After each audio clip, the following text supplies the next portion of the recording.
Good morning. This is Dr. LIMSI, your internist and pulmonologist in DIPOLOG. So, DIPOLOG City, we have now a first positive case of COVID. So, again, it doesn't surprise me because from day one, I've already told you that it's very important to presume that COVID is within us already, regardless of the record of positive or negative. That we should already practice the mitigating practices and measures like practicing your hygiene, wearing mask, and social distancing. So kung karon pa mo naratol, then you're not part of the solution, you're part of the problem. Dapat from the start pa lang nagpractice na mo ana, nahadlok na mo. So karon pa mo nabala ka, dako mo adjustment. For those who are already practicing these measures, wala tayo ang ikabaguhon. We continue to practice the new normals, no? So that's one point. It also confirms ang akong giingon nga ang atong healthcare system is vulnerable. One positive, one hospital down.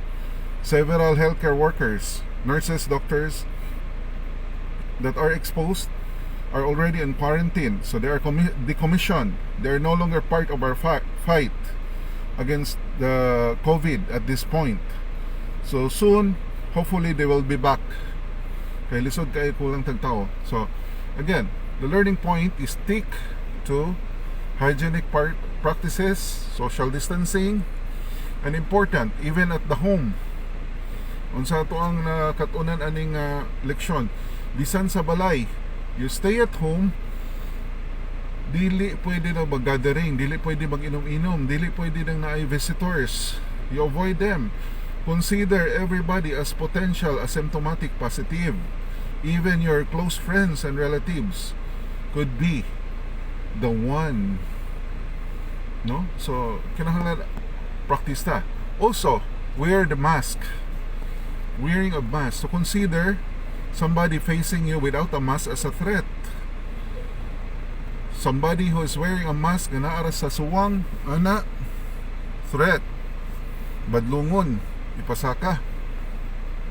Ana. Also, I would recommend that we should continue the liquor ban.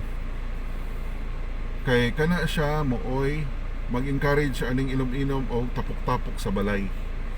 So, hopefully, sa atong local government, we could impose the continuation of liquor ban. Another point, do not discriminate the victims. Kung especially kini atong case karon, ug na tay nakita nga wrong practice niya, then ato lang dili na to awaton, or dili po na to siya i-condemn nga sobra na kayo, labi na to iyang mga friends nga kuan na-expose, no? So, nasa sila siguro yung mga sipyat sa ilang practices, kaya wala sila social distancing, pero it's very sad na positiban yun tani. And then, also, do not discriminate our healthcare workers. No? Dili ta mag-discriminate kay normal gina nila as healthcare workers, no? Namo healthcare workers na ma-expose ani nga mga cases, mga pasyente. The only thing to avoid for us, the only way that we could avoid being exposed is to stop working. Magtago na lang ni. Dili man na mo mabuhat. So ayog i-discriminate ng mga doctors and katong mga nurses na already on quarantine. So what we can do is just to pray that they will be okay, that they will be fine, and they could go back to fight against COVID. No? Then we should adapt to the new normal. There are a lot of speculations kung asan niya nakuha ang sakit, asan niya nakuha ang COVID. So, I also have some readings. I also have some studies regarding the COVID cases. But I don't want to make an opinion over here because speculation could only lead to confusion. Daghan kayong expert. I don't claim to be one. Daghan kayong mga theories ng potential. Pero will it help? Wala. It will not help. It will only cause confusion sa mga mag-imagine, no? Daghan gyapon kay impossibility because at this point, even at this point, daghan gyapon mga bright nga nahimog bugo aning COVID, no? Daghan gyapon mga practices nga gibag-o, daghan gyapon medical norms nga nabag-o aning COVID disease. So it's very hard to speculate. If I have an opinion, I would rather keep it to myself. I'll discuss this with my colleagues, no? So ayaw nang pag-speculate kaayo, no? And then if you already did your part of social distancing, hygiene, karon nga natay positive, wala kay adjustment. Wala. Dili kayo mo angay magpanik. Kinahanglan lang inyong badlungon ng uban nga wala ka practice ani, especially wearing mask, no? So again, congratulations.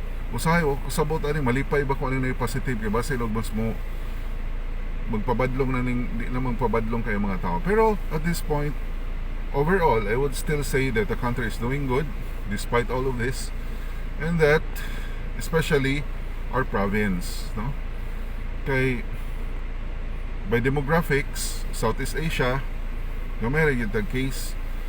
Daghan na siya pero i-compare nimo sa Europe and America, mas daghan sila cases. So daghan na pud kay theories ana, naabot na sila sa weather factors, na ay vaccination factors.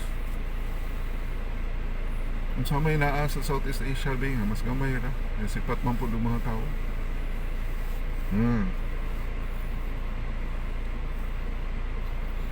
Flat tag mga ilong.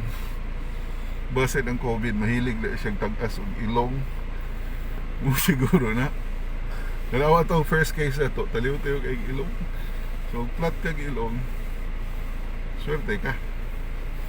Good morning, biloang to.